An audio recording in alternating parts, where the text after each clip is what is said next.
दोस्तों, जुगल sir online classes में आपका हार्दिक स्वागत है। आज बात करने वाले हैं, देखो किसकी। आज कल इसका पहले वाले वीडियो में अपन ने बात करी थी, ग्लैंड पढ़ रहे थे, अंतरस्रावी ग्रंथियों की बात करेंगे आज। इसके पहले अपन ने बात करी एक्सोक्राइन ग्लैंड की बात करी, इसमें अपन ने देखा था माय डियर क्या यकृत के बारे में देखा था, अर्शु ग्रंथि के बारे में देखा था, स्वेट ग्लैंड देखी थी, मेमोरी ग्लैंड देखी थी। यहाँ तक की बात तो अपन ने कब कर ली थी, इससे पिछले वाले वीडियो में। अब आज बात करेंगे, सबसे पहले बात करते हैं एंडोक्राइन ग्लैंड की। किसकी बात करते हैं? एंडोक्राइन ग्लैंड की बात करते हैं। तो एक्सोक्राइन ग्लैंड में क्या लिखा था कि वे ग्लैंड जिनके द्वारा सिक्रेट किए गए जो भी मटेरियल है, हार्मोन एंड एंजाइम जो भी, उनके लिए कोई नलिकाएं होती है और वो टारगेट ऑर्गन तक पहुंचा दी जाती है। लेकिन एंडोक्राइन ग्लैंड वे ग्लैंड होती है माय डियर जिनके लिए कोई डक्टल्स कोई डक्ट नहीं पाई जाती। दूसरी बात, ये डायरेक्टली अपने द्वारा सिक्रेट किए गए हार्मोन को कहाँ पर डालती है? डायरेक्टली ब्लड में सबमिट करती है। क्या कहा कि जो एंडोक्राइन ग्लैंड वे ग्लैंड होती है जिनके द्वारा स्रावित किए गए हार्मोन के लिए डायरेक्टली कोई नलिकाएं नहीं होती, ये अपने द्वारा स्रावित किए गए हार्मोन को, सिक्रेट किए गए हार्मोन को डायरेक्टली कहाँ सबमिट करती है? ब्लड में सबमिट करती है। तो वो ग्लैंड क्या कहलाती है? एंडोक्राइन ग्लैंड कहलाती है। तो एक एक करके एंडोक्राइन ग्लैंड पढ़ेंगे। आज के वीडियो में सिर्फ बात करेंगे किसकी। आपके सामने जो डायग्राम बना हुआ है, ये ग्लैंड है कौन सी? पिट्यूटरी ग्लैंड इसे कहा जाता है। पीयूष ग्रंथि क्या कहा जाता है?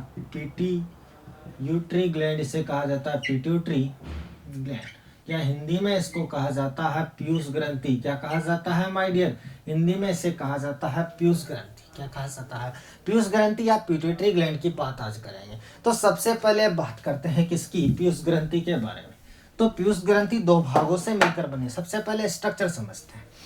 स्ट्रक्चर से पहले चलो ये समझते हैं कि सबसे पहले पीयूष ग्रंथि को पीयूष ग्रंथि को खोजा किसके द्वारा गया? तो वेसेलिस नामक साइंटिस्ट ने। क्या कि वेसेलिस ने सबसे पहले खोजा था, इन्होंने डिस्कवर्ड किया था, खोजा था।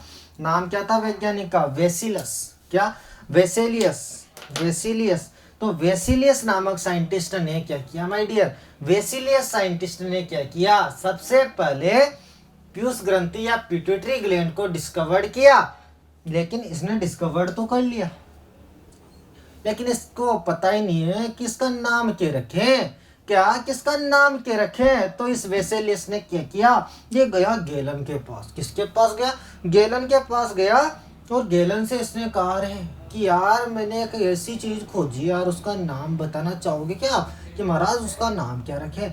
तो गैलन ने कहा, अरे महाराज जो आपने चीज खोजी है ना, उसका नाम तो आप रख दो, पीयूष ग्रंथि रख दो, पिट्यूटरी ग्लैंड रख दो। तो नामकरण किसने किया? पीयूष ग्रंथि का नाम देने वाले वैज्ञानिक तो थे क्या? गैलन। लेकिन खोजा किसने था? वेसिलियस ने, इन्हें डिस्कवर्ड किया गया था। तो ये बात हो गई। अब यहाँ पर बात करते हैं कि जो पीयूष ग्रंथि है, ये पीयूष ग्रंथि दो भागों से मिलकर बनी होती है। इसका पहला भाग कहलाता है न्यूरोहाइपोफाइसिस। क्या कहलाता? पहला भाग कहलाता है ये वाला भाग कहलाता है एडिनोहाइपोफाइसिस। क्या कहलाता है? एडिनोहाइपोफाइसिस कहलाता है। जबकि ये वाला भाग कहलाता है इसका न्यूरोहाइपोफाइसिस। न्यूरोहाइपोफाइसिस करके इसको बोला जाता है। तो पीयूष ग्रंथि दो भागों में डिवाइड की जाती है। एक तो होता है एडिनोहाइपोफाइसिस और दूसरा होता है न्यूरोहाइपोफाइसिस। तो एडिनोहाइपोफाइसिस इस पीयूष ग्रंथि का 75% पार्ट होता है। एज यूजुअल वही क्या होगा कि न्यूरोहाइपोफाइसिस का 25% पार्ट होगा। अब देखो, जो एडिनोहाइपोफाइसिस वाला भाग होता है, क्या एडिनोहाइपोफाइसिस वाला भाग होता है, ये भी दो भागों से मिलकर बना रहता है। एक पार्स ट्यूबरलिस, एक और भाग होता है, इधर डिटेल में अपन को नहीं पढ़ना। अब सबसे पहले बात करते हैं कि ये जो पीयूष ग्रंथि होती है, क्या होती है? पीयूष ग्रंथि होती है। और ये इसकी क्या है? ये मीडियन लोब है। क्या है? मीडियन लोब होती है। मध्य पाली से कहा जाता है। तो 3 पालियों में डिवाइड होती है, अग्रपाली, पश्चपाली और मध्य पाली। तो यहाँ पर बात करते हैं कि पीयूष ग्रंथि पाई जाती है अग्र मस्तिष्क यानी फोरेनसेपेलोन भाग पर। कहाँ पाई जाती है माय डियर? अग्र मस्तिष्क में पाई जाती है, फोरेनसेपेलोन भाग पर पाई जाती है। और ये जिस व्रंत के द्वारा, एक फंडीबुलम के द्वारा लटकी रहती है माइंड से। किससे लगी रहती है? माइंड से लगी रहती है, एक फंडीबुलम के द्वारा लगी रहती है। और ये जिस स्टोक के द्वारा जुड़ी हुई रहती है, इस स्टोक को कहा जाता है, इसको कहा जाता है सेला टर्सिका। क्या कहा जाता है? सेला टर्सिका किसे कहा जाता है? सेला टर्सिका वह संरचना होती है जिसके द्वारा क्या सेला टर्सिका वह संरचना होती है जिसके द्वारा फोरेन सेपेनम भाग से पीयूष ग्रंथि जुड़ी हुई पाई जाती है, लटकी रहती है और इसकी आकृति होती है मटर के दाने के समान। किसके समान? मटर के दाने के समान, यानी जो पी होती है मटर होती है, पाइसम सेटाइवम, एक होती है उद्यान मटर लेथाइरस ओडोरेटस, जिसे स्वीट पे मीठी मटर भी कहा जाता है। तो मटर के दाने के समान पीयूष ग्रंथि का क्या होता है? आकार होता है। अब देखो होता क्या है कि प्रारंभ में से यानी स्टार्टिंग में से कहा जाता है क्या? मास्टर ग्लैंड के नाम से जाना जाता था। क्या स्टार्टिंग में से किसके नाम से जाना जाता था? मास्टर ग्लैंड के नाम से जाना जाता था।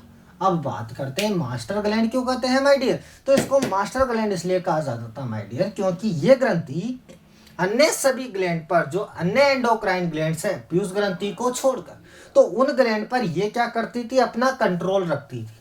क्या अन्य ग्लैंड पर ये अपना कंट्रोल रखती थी? मतलब नहीं, अभी भी रखती है। तो ये अन्य ग्लैंड पर अपना कंट्रोल रखती है, इसी कारण से इसको क्या कहा जाता है? मास्टर ग्लैंड कहा जाता है, मास्टर ग्रंथि कहा जाता है शरीर की।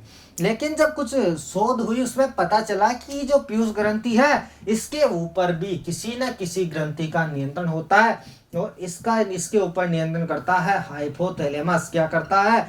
हाइपोथैलेमस। किसका? इसके ऊपर भी हाइपोथैलेमस का नियंत्रण होता है। अब बात तो ये पड़ गई कि ये तो सभी पे नियंत्रण कर रही है, लेकिन महाराज एक बात गौर करिए आपने, इस पर इसका नियंत्रण है। ये तो गजब होगी महाराज। क्या महाराज कि होना क्या चाहिए था कि मास्टर ग्रंथि पर किसी का नियंत्रण होना नहीं चाहिए था, लेकिन महाराज यहाँ तो नियंत्रण हो गया। ये तो गजब होगी। अब गजब होगी तो अब इसको पहले तो मास्टर ग्रंथि का, लेकिन वर्तमान में से एक नए नाम से भी जाना जाता है और इसका नया नाम है लीडर ऑफ ऑर्केस्ट्रा पार्टी। क्या है? Leader of orchestra party. Leader of orchestra party के नाम से इसे अब जाना जाता है। मास्टर ग्रंथि भी कहते हैं, लेकिन दूसरा नाम भी याद रखिएगा, क्या कहा जाता है वर्तमान में? लीडर ऑफ ऑर्केस्ट्रा पार्टी भी इसे कहा जाता है। तो यहाँ पर ये तो बात कर रहे थे किसकी? स्ट्रक्चर की बात कर रहे थे, किसने खोजी, किसने क्या किया।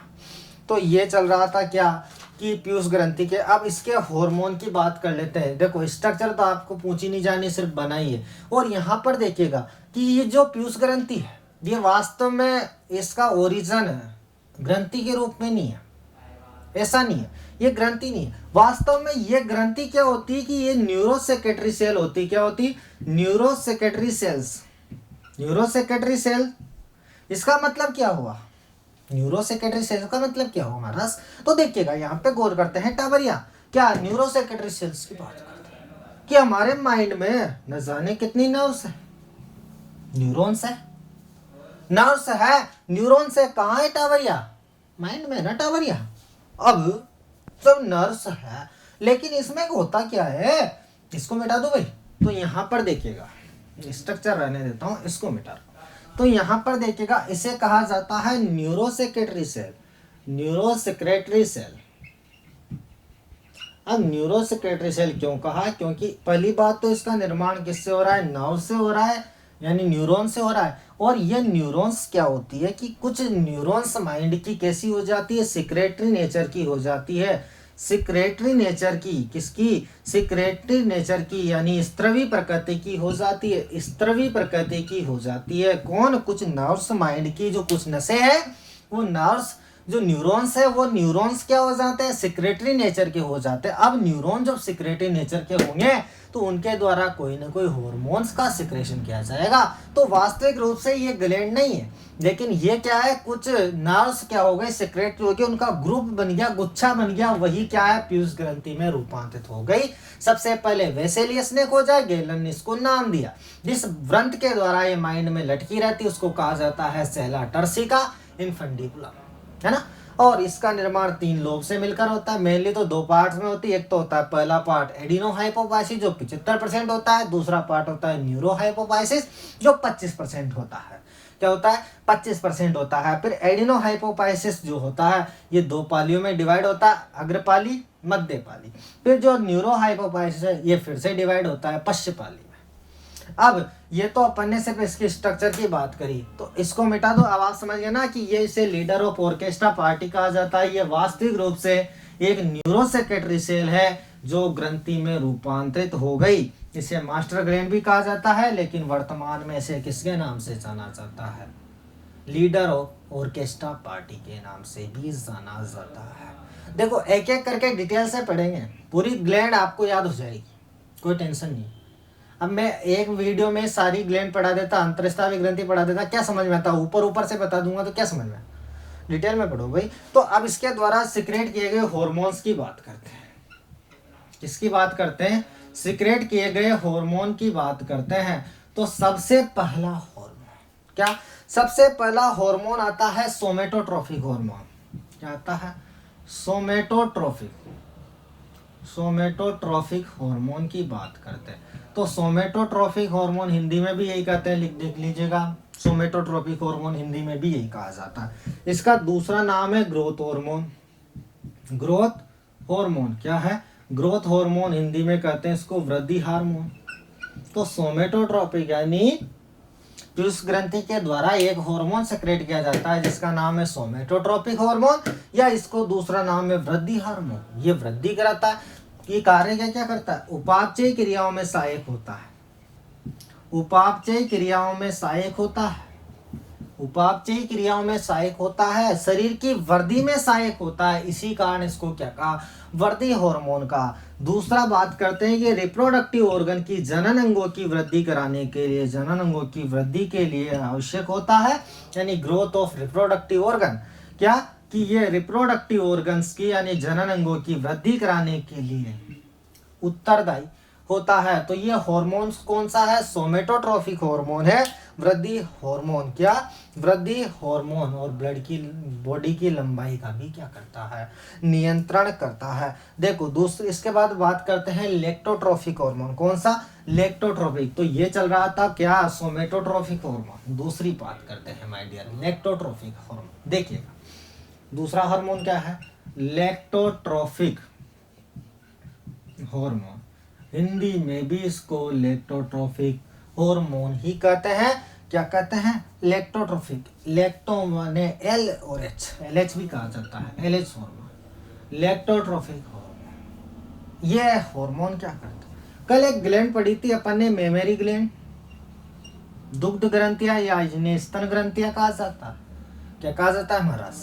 दुग्ध ग्रंथियां, स्तन ग्रंथियां कहा जाता है। किनको? मेमरी ग्लैंड्स को। तो ये हार्मोन क्या करता है? ये मिल्क का, किसमें? ये फीमेल में, किसमें? कि ये फीमेल में मिल्क का, किसका? मिल्क का सिंथेसिस करता है। में मिल्क का सिंथेसिस करता है, मतलब समझे कि ये फीमेल में मिल्क का संश्लेषण करता है। संश्लेषण करता है, ना कि स्त्रवण करता है, ना कि सिक्रेशन करता है। इस हार्मोन के इफेक्ट में, लेक्टोट्रोफिक हार्मोन के प्रभाव में मेल्स फीमेल में क्या होगा कि फीमेल्स में क्या होता है? मिल्क का सिंथेसिस किया जाता है, संश्लेषण किया जाता है, उसका निर्माण को प्रेरित किया जाता है, फॉर्मेशन किया जाता है मिल्क का। कहां पर? मेमरी ग्लैंड में। लेकिन स्त्रवण नहीं किया जाता। आ जाएगा ऑक्सीन हार्मोन, उसके कारण से ऑक्सीटोसिन, ऑक्सीन क्या? ऑक्सीटोसिन हार्मोन, उसके कारण से इनका क्या होगा? स्त्रवण होगा। तो ये था लेक्टोट्रोफिक हार्मोन, जिसे एलएच हार्मोन भी कहा जाता है। और ये क्या करता है? मिल्क का, दूध का स्त्रवण नहीं बल्कि संश्लेषण का कार्य करता है। आगे आता है एडिनोकोर्टिकोट्रोफिक हार्मोन। एडिनोकोर्टिकोट्रोफिक हार्मोन। अब ये हार्मोन क्या करता है कि इस हार्मोन के द्वारा एड्रिनल ग्लैंड पर, कौन सी ग्लैंड पर? एड्रिनल ग्लैंड पर क्या किया जाता है? नियंत्रण किया जाता है। ये एड्रिनल ग्लैंड, अगर फॉर एग्जांपल अगर एड्रिनल ग्लैंड का हार्मोन का सिक्रेशन क्या हो गया, क्या अगर एड्रिनल ग्लैंड ने अपना हार्मोन का सिक्रेशन ज्यादा कर दिया, कब किया? क्योंकि जब कोई इमरजेंसी कंडीशन आ गई, अचानक पानी में गिर गए, छत से गिर गए, डर आ गया, तो आपातकालीन हार्मोन कहते हैं एड्रिनल हार्मोन को, एड्रिनलिन हार्मोन को। एड्रिनल ग्लैंड कहाँ पाई जाती है? इन्हें सुप्रा रीनल ग्लैंड भी कहा जाता है। सुप्रा माने ऊपर, रीनल माने किडनी का दूसरा नाम रीनल होता है। तो ये किडनी के ऊपर पाई जाती है। ये वही बात करेंगे, जैसे फॉर एग्जांपल ये क्या है, यहाँ पर देखिएगा ये किडनी है। इस किडनी के ऊपर यहाँ टोपीनुमा आकृति की क्या पाई जाती है? ये ग्लैंड पाई जाती है, एड्रिनल ग्लैंड। इसलिए इनको सुप्रा रीनल ग्लैंड कहा जाता है, क्योंकि रीनल शब्द का तात्पर्य किडनी होता है। तो ये इमरजेंसी हार्मोन, फॉर एग्जांपल अगर इसने सिक्रेशन ज्यादा कर लिया तो अब इसको ऑर्डर कौन देगा? पीयूष ग्रंथि ऑर्डर देगी। तो पीयूष ग्रंथि कौन से हार्मोन का सिक्रेशन करेगी? एडिनोकोर्टिकोट्रोफिक हार्मोन का सिक्रेशन करेगी, जिसके कारण से वो इंफॉर्मेशन कहाँ जाएगी? एड्रिनल ग्लैंड के पास जाएगी, और पर्टिकुलर एड्रिनल ग्लैंड क्या करेगी? उस हार्मोन का सिक्रेशन करना बंद कर देगी या कम कर देगी। इसी प्रकार से देखो, ये तो था एड्रिनोकोर्टिकोट्रोपिक। इसके बाद आता है थायराइड स्टिमुलेटिंग हार्मोन, TSH। क्या आता है? TSH हार्मोन इसे कहा जाता है thyroid stimulating hormone. Thyroid stimulating hormone इसे कहा जाता है TSH, थायराइड स्टिमुलेटिंग। और ये हार्मोन, तो अब ये क्या करता है महाराज? ये थायराइड ग्लैंड पर नियंत्रण करता है। किस पर नियंत्रण करता है? थायराइड ग्लैंड पर नियंत्रण करता है, जो हमारे शरीर की सबसे बड़ी एंडोक्राइन ग्लैंड है, not exocrine gland. Exocrine liver है and endocrine is thyroid gland. क्या है टाबरिया? ऐसे चूक जाते हो ना मेरे लाल, तो ऐसा ना चूको। थायराइड ग्लैंड एंडोक्राइन ग्लैंड में सबसे बड़ी है, लेकिन एक्सोक्राइन ग्लैंड में लीवर है माय डियर। तो TSH hormone thyroid stimulating hormone करता क्या है कि थायराइड का नियंत्रण करता है। वही कि किसी में थायरोक्सिन हार्मोन ज्यादा बन रहा है तो पीयूष ग्रंथि ऑर्डर देगी या हार्मोन का सिक्रेशन करेगी TSH हार्मोन का। वो TSH हार्मोन जाएगा थायराइड के पास, थायराइड करेगी यार कि ज्यादा हार्मोन सिक्रेट हो रहा है, कम किया जाए, तो हार्मोन का इस्तेमाल कम कर देती है। क्या कर देती है? कम कर देती है। अगला हार्मोन आता है गोनेडोट्रोफिक हार्मोन। कौन सा हार्मोन आता है? गोनेडोट्रोफिक हार्मोन। तो गोनेडोट्रोफिक हार्मोन, देखो ये जो गोनेडोट्रोफिक हार्मोन है, ये दो हार्मोन से मिलकर बना होता है। एक तो होता है FSH और एक होता है LH, ल्यूटिनाइजिंग हार्मोन। क्या होता है? एक तो होता है ल्यूटिनाइजिंग, इसको बोला जाता है follicular stimulating hormone, stimulating hormone, और इसको बोला जाता है ल्यूटिनाइजिंग हार्मोन। क्या कहा जाता है? Luteinizing hormone. तो गोनेडोट्रोफिक हार्मोन दो हार्मोन से मिलकर बना होता है। एक तो होता है FSH। क्या होता है? FSH होता है, इसे कहा जाता है हिंदी में भी यही कहते हैं फोलिकुलर स्टिमुलेटिंग हार्मोन। एक होता है LH, ल्यूटिनाइजिंग हार्मोन। अब ये दोनों करते क्या है? तो गोनेडोट्रोफिक हार्मोन या फोलिकुलर स्टिमुलेटिंग हार्मोन के द्वारा किया क्या जाता है कि जब फीमेल की ओवरी में क्या बनते हैं? एग बनते हैं। क्या बनते हैं? एग बनते हैं। तो एग बनने के लिए सबसे पहले ये फोलिकुलर स्टिमुलेटिंग हार्मोन उसमें फोलिकल्स का निर्माण कराता है। यानी पहले क्या बनेगा? प्राइमरी oocyte बनेगा, फिर प्राइमरी oocyte चेंज होगा, सेकेंडरी oocyte, फिर टर्शरी oocyte, और लास्ट में जाकर के बना लेता है ग्राफियन फोलिकल बना लेता है। ग्राफियन पुटिका भी इसे कहा जाता है। क्या कहा जाता है? ग्राफियन पुटिका कहा जाता है। तो FSH हार्मोन के इफेक्ट से क्या बनी? गोनेडोट्रोफिक हार्मोन में पहला है FSH हार्मोन। इस FSH हार्मोन को कहा जाता है फोलिकुलर स्टिमुलेटिंग हार्मोन, और इस फोलिकुलर स्टिमुलेटिंग हार्मोन के द्वारा फीमेल में कौन सी पुटिका का निर्माण कर दिया जाता है? ग्राफियन फोलिकल का निर्माण किया जाता है। ग्राफिन नामक साइंटिस्ट ने खोजी थी, इसलिए ग्राफिन फोलिकल कहा जाता है। इसमें क्या होता है? ग्राफिन फोलिकल का निर्माण हो गया। ठीक। अब LH क्या करता है महाराज? क्या कि LH क्या करता है? तो ये LH क्या करता है कि ये 14th डे पर जब मेंस्ट्रुअल साइकिल चलती है, रजोधर्म चलता है, तो उसके 14th डे पर, मेंस्ट्रुअल साइकिल के 14th डे पर क्या करता है? इस LH हार्मोन्स के इफेक्ट से ये जो ग्राफिन फोलिकल है ये फट जाती है। क्या हो जाती है, ग्राफियन फॉलिकल फट जाती है और इससे एक तो निकलता है सेकेंडरी ओसाइट और एक बनता है कार्पस लूटियम। यानी इससे एक तो एग में चेंज होगा, आगे जाकर के अंडा बनाएगा और एक बनाता है कार्पस लूटियम। अगर इस समय फर्टिलाइजेशन हो जाए, निषेचन हो जाता है तो कार्पस लूटियम अपनी 9 महीने की गर्भावधि तक बना रहता है। लेकिन अगर किसी कारणवश निषेचन नहीं हो, फर्टिलाइजेशन नहीं हो पाता तो कार्पस लूटियम चेंज हो जाता है कार्पस एल्बिकेंस में और वो कार्पस एल्बिकेंस जो है वो मेंस्ट्रुअल साइकिल के दौरान बॉडी के बाहर त्याग दिया जाता है। तो ये चल रहा था ल्यूटिनाइजिंग हार्मोन। एलएच हार्मोन की बात करते हैं, क्या बात करते हैं, एलएच हार्मोन की बात करते हैं। ये ओवुलेशन को प्रेरित करता है, ग्राफियन फॉलिकल इससे फट जाती है। तो गोनेडोट्रोफिक हार्मोन 2 हार्मोन से मिलकर बना है, एक तो है एफएसएच और एक है एलएच। अब एक हार्मोन होता है एमएसएच हार्मोन, इसे कहा जाता है melanocyte stimulating hormone. Melanocyte stimulating hormone. अब ये मेलेनोसाइट स्टिमुलेटिंग हार्मोन करता क्या है, ये भी बताओ महाराज। तो मेलेनोसाइट स्टिमुलेटिंग हार्मोन करता क्या है टावरिया, तो माय डियर ये करेगा क्या, ये करता है मेलेनिन पिगमेंट का सिक्रेशन। मेलेनिन पिगमेंट का सिक्रेशन करता है। किसका सिक्रेशन करता है, मेलेनिन पिगमेंट का सिक्रेशन कौन करता है, मेलेनोसाइट स्टिमुलेटिंग हार्मोन, जिसे शॉर्टली कहा जाता है एमएसएच हार्मोन। क्या कहा जाता है, एमएसएच हार्मोन कहा जाता है, मेलेनोसाइट स्टिमुलेटिंग हार्मोन कहा जाता है। यह मेलेनिन पिगमेंट का सिक्रेशन करता है। अब किसी आदमी में या किसी भी मेल में, फीमेल में, जो भी है डजंट मैटर, तो उसमें व्हाटएवर जो भी है, तो मेलेनिन पिगमेंट का सिक्रेशन, अगर एमएसएच हार्मोन का सिक्रेशन ज्यादा हो गया तो बॉडी का कलर क्या हो जाता है, बॉडी का जो कलर होता है वो डार्क हो जाता है। देखते हैं अपन कभी धूप में चले जाते हैं तो बॉडी का कलर डार्क हो जाना किसके कारण होता है, मेलेनोसाइट स्टिमुलेटिंग हार्मोन के कारण होता है, मेलेनिन पिगमेंट के कारण होता है।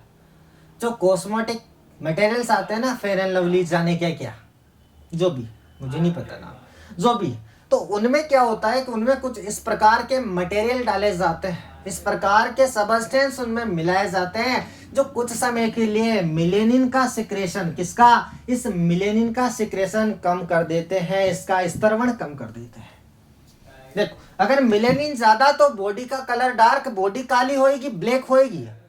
लेकिन अगर मिलेनिन का सिक्रेशन ही कम हो रहा है, मिलेनिन का सिक्रेशन कम होगा, मिलेनिन पिगमेंट कम बनेगा, मिलेनिन पिगमेंट के कम होने से बॉडी का कलर व्हाइट या अंग्रेजों जैसे हो जाएगा। तो वो लगाते हैं ना, थोड़ी देर लगाने के बाद उसमें क्या कमी, ऐसे सबस्टेंस मिला है उसमें, जिससे क्या होगा, मिलेनिन का सिक्रेशन कुछ समय के लिए, परमानेंटली नहीं, कुछ समय के लिए क्या कर दिया जाता है, कम कर दिया जाता है। मिलेनिन का सिक्रेशन अगर कुछ समय के लिए कम हो गया तो बॉडी का कलर ऑटोमेटिकली क्या हो गया, वाइट हो गया, लाइट हो गया, हल्का हो गया ना, डार्क नहीं रहा। और समझ रहे आप तो गोरे हो गए, लेकिन कुछ समय पश्चात ये नेचुरल प्रोसेस है। मेलेनोसाइट ये नहीं, कभी नहीं चाहेगा फेयर एंड लवली लगाने से मेरे तो हार्मोन बनेगा ही नहीं, पीयूष ग्रंथि बनाएगी, चाहे कुछ भी कर लो, फेयर एंड लवली लगाओ चाहे कुछ भी लगाओ। एमएसएच हार्मोन चल रहा था, तो इसे कहा जाता है मेलेनोसाइट स्टिमुलेटिंग हार्मोन। अब यहाँ पर बात करते हैं किसकी, ऑक्सीटोसिन हार्मोन की। किसकी, ऑक्सीटोसिन हार्मोन क्या करता है, टोसिन हार्मोन, इस हार्मोन का दूसरा नाम है, यानी जो ऑक्सीटोसिन हार्मोन है, इस हार्मोन को इस ऑक्सीटोसिन हार्मोन को दूसरा नाम है माय डियर पिस्टोसिन हार्मोन। क्या कहा जाता है इसको, पिस्टोसिन हार्मोन भी इस हार्मोन को कहा जाता है। तो ऑक्सीटोसिन हार्मोन का दूसरा नाम क्या है, पिस्टोसिन हार्मोन भी इसे कहा जाता है। ये हार्मोन करता क्या है, तो सबसे पहली बात करते हैं कि एक हार्मोन आया था महाराज, क्या विचार है आपका, बताना चाहोगे क्या। इसके पहले एक हार्मोन आया था जिसमें अपन ने बात करी थी कि ये मिल्क का सिक्रेशन करता है, सिंथेसिस करता है सॉरी, और ये करेगा मिल्क का सिक्रेशन, इसका ये मिल्क का सिक्रेशन करता है, नॉट सिंथेसिस। तो एलएच हार्मोन ल्यूटिनाइजिंग हार्मोन जो था वो तो ल्यूटिनाइजिंग हार्मोन क्या, जो एपेक्साइड आया था इसके पहले जो हार्मोन आया था एलएच हार्मोन, वो क्या करता है, मिल्क का क्या करता है माय डियर, वो तो मिल्क का सिंथेसिस करता है, लेकिन ये क्या करता है, ये मिल्क का सिक्रेशन कराता है। दूसरी बात, ये क्या करता है कि इस समय ऑक्सीटोसिन हार्मोन के मात्रा बढ़ जाने से चाइल्ड बर्थ में क्या होती है, आसानी होती है, क्योंकि ये क्या कराता है, यूट्रस की ओर में संकुचन कराता है, संकुचन कराता है, क्या कराता है, संकुचन, कॉन्ट्रेक्शन पैदा कराता है कहाँ, यूट्रस की ओर में, तो उसमें क्या होता है, चाइल्ड बर्थ में आसानी हो जाती है। तो ये बात कर रहे थे किसकी, ऑक्सीटोसिन हार्मोन की।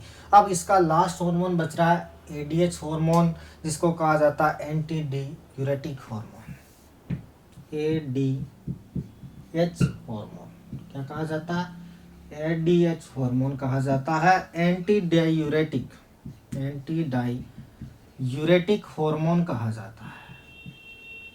अब इसमें देखो एक वर्ड आ रहा है यूरेटिक, यूरेटिक से याद है, ये अपन जब एक्सीलरेटरी सिस्टम पढ़ रहे थे तो वहां लिखा था अपन ने यूरेटर मूत्र नलिका है, किडनी से निकलती है यूरेटर, तो वहां महाराज हमने यूरेटर लिखा था। यूरेटर किससे संबंधित है, अल्टीमेटली किडनी से संबंधित।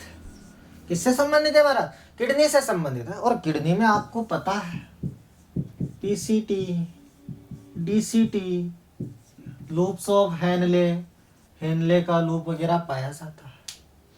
तो अब anti diuretic hormone ADH hormone करता क्या है कि इस हार्मोन के प्रभाव से क्या होता है कि किडनी में, किसमें, किडनी की जो नेफ्रॉन है उस नेफ्रॉन में जो एक्स्ट्रा वाटर है, क्या है, एक्स्ट्रा जो वाटर है उसका एब्जॉर्प्शन किया जाता है, जल का अवशोषण किया जाता है, जल का अवशोषण किया जाता है एडीएच हार्मोन के द्वारा।